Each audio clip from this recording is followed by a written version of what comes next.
크리슈나무르티 아는 것으로 부터의 자유 8번째 이야기. 진정한 자유란 무엇인가? 고독하려면 과거에 대한 모든 것들을 버려야만 한다. 당신이 완전히 고독할 때 구구의자가 된 듯한 느낌을 받게 된다. 이렇게 완전히 자유로운 사람은 천진스러우며 이러한 천진성으로 슬픔에서 해방될 수 있다. 어떤 억압의 고통도 어떤 틀에 맞추는 잔혹한 훈련도 진리로 안내하지 못했다. 진리와 만나려면 마음은 한 점의 뒤틀림도 없이 완전히 자유롭지 않으면 안 된다. 그러나 우선 우리가 정말 자유를 원하는지 스스로 물어보자. 자유를 말할 때 우리는 완전한 자유를 말하는 것인가? 아니면 어떤 불편하거나 불쾌한 것으로부터 벗어나는 자유를 말하는 것인가?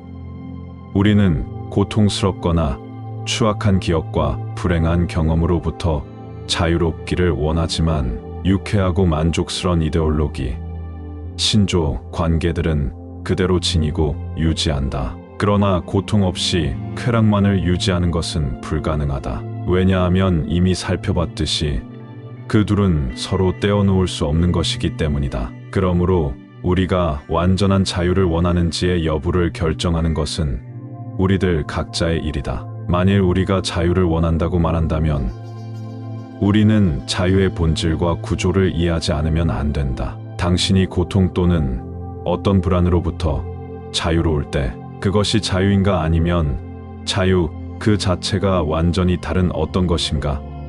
예컨대 당신은 질투에서 자유로울 수 있지만 그 자유는 하나의 대응이 아닌가?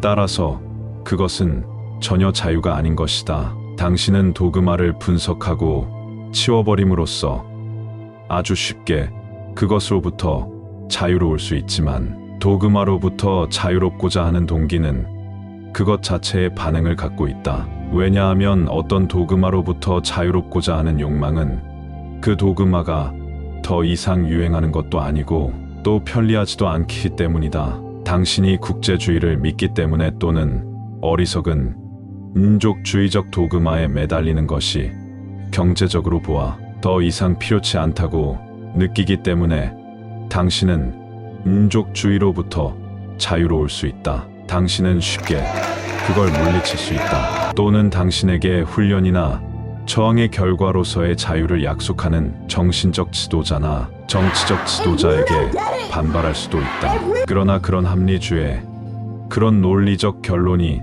자유와 무슨 관계가 있는 것인가? 만일 당신이 어떤 것으로부터 자유롭다고 말한다면 그것은 또 하나의 수능, 또 다른 형태의 지배를 가져오게 될 또 하나의 반응이 될 것이다. 이런 식으로 당신은 일련의 반응들을 가질 수 있고 각 반응을 자유라고 여길 수 있다. 그러나 그것은 자유가 아니다. 그것은 마음이 매달리는 변형된 과거의 연속일 따름이다. 모든 시대의 젊은이들과 마찬가지로 오늘의 젊은이들은 사회에 저항하며 그것은 그것 자체로서 좋은 것이다. 그러나 저항은 자유가 아니다.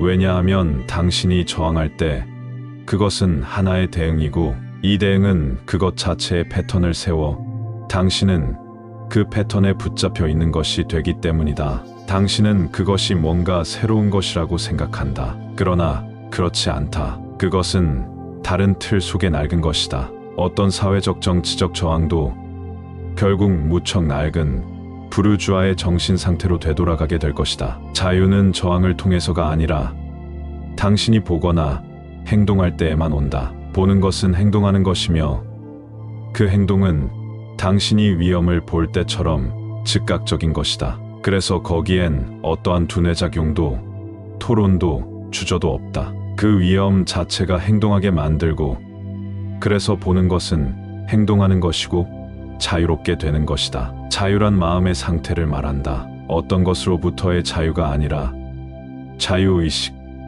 모든 걸 회의하고 질문하는 자유이며 따라서 아주 강렬하게 집중적이고 능동적이고 활기에 차 있기 때문에 그것은 모든 의존, 예속, 수능, 수락을 내던진다. 그런 자유에는 완전히 혼자라는 의미가 함축되어 있다. 그러나 그토록 의존적인 환경과 문화 속에서 자란 마음이 그런 자유, 즉 완전히 고독하고 아무 리더십도 전통도 권위도 없는 그런 자유를 찾을 수 있을까? 이 고독은 어떤 자극이나 지식에도 의존하지 않고 어떤 체험이나 결정의 결과도 아닌 마음의 내적 상태다. 우리들 대부분은 결코 내적으로 고독하지 않다. 스스로 격리, 절연하는 고립과 고독은 서로 다르다. 우리는 고립된다는 것이 어떤 것인지 알고 있다. 아픔을 당하지 않고 상처받지 않기 위해 자기 둘레에 벽을 쌓고 또 다른 형태의 괴로움인 이탈을 도모하며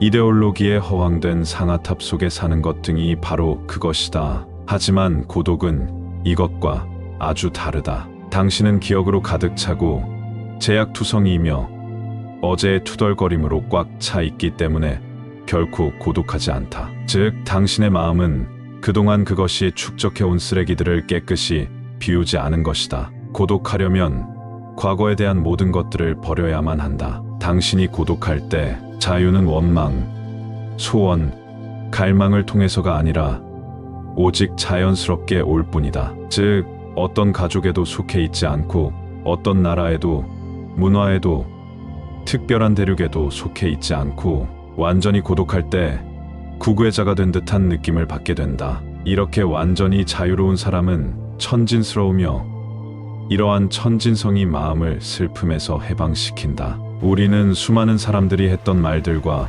우리의 모든 불행한 기억들을 짊어지고 살고 있다. 그 모든 것을 완전히 버리는 것이 고독이며 고독한 마음은 순진할 뿐만 아니라 젊으며 나이나 시간에 관계없이 어떤 나이에서든 젊고 천진하다. 또 그런 마음만이 진실한 것을 알며 말로 측량할 수 없는 것을 안다. 이러한 고독 속에서 당신은 당신이 이러저러해야 한다고 생각하는 바나 이러저러했던 바가 아니라 있는 그대로의 자신과 함께 살아야 한다는 것을 이해하기 시작할 것이다. 아무 떨림 없이, 아무 그릇된 겸손, 공포, 합리화나 비난 없이 자신을 볼 수 있는지 보라. 오직 있는 그대로의 당신 자신과 더불어 살라. 어떤 것과 친근하게 같이 살 때에만 당신은 같이 사는 그것을 이해하기 시작한다. 그러나 그것에 익숙해지는 순간 그 익숙해지는 것이 자신의 불안이든 선망이든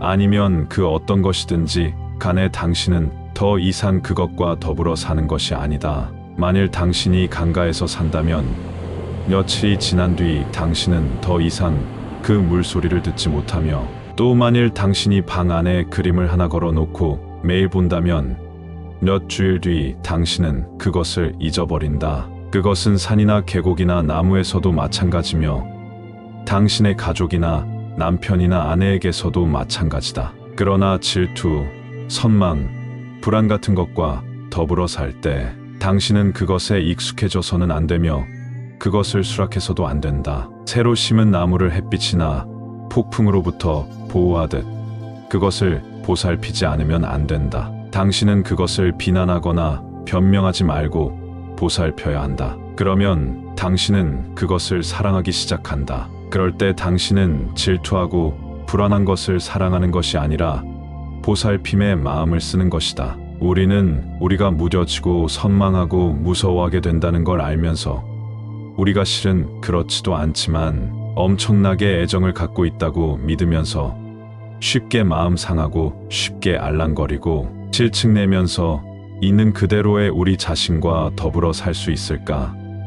우리는 그것들을 수락하지도 거부하지도 않고 병적이 되거나 또는 의기소침하거나 의기양양함 없이 그저 그것들을 관찰할 수 있을까? 그러면 한 걸음 더 나아가서 자문해보자. 이 자유, 이 고독, 우리 자신 안에 있는 전구조와의 만남이 시간이 흐르면 이루어질 수 있을까? 즉, 자유가 점진적인 과정을 통해서 성취될 수 있을까?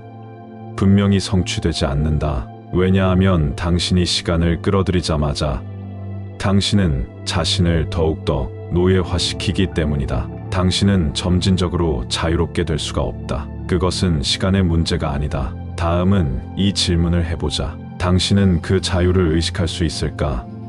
당신이 나는 자유롭다라고 말하면 당신은 자유로운 것이 아니다. 그것은 나는 행복하다라고 말하는 사람과 같다. 나는 행복하다라고 말하는 순간 그는 이미 지나간 어떤 것의 기억 속에서 살고 있는 것이다. 자유는 원망, 소원, 갈망을 통해서가 아니라 오직 자연스럽게 올 뿐이다. 당신이 만들어낸 이미지를 통해 찾을 수 있는 것이 아니다. 자유를 만나려면 마음은 삶을 바라보는 법을 알아야 하며, 이것은 시간의 속박 없이 의식의 영역 너머에 있는 자유를 향한 거대한 몸짓인 것이다.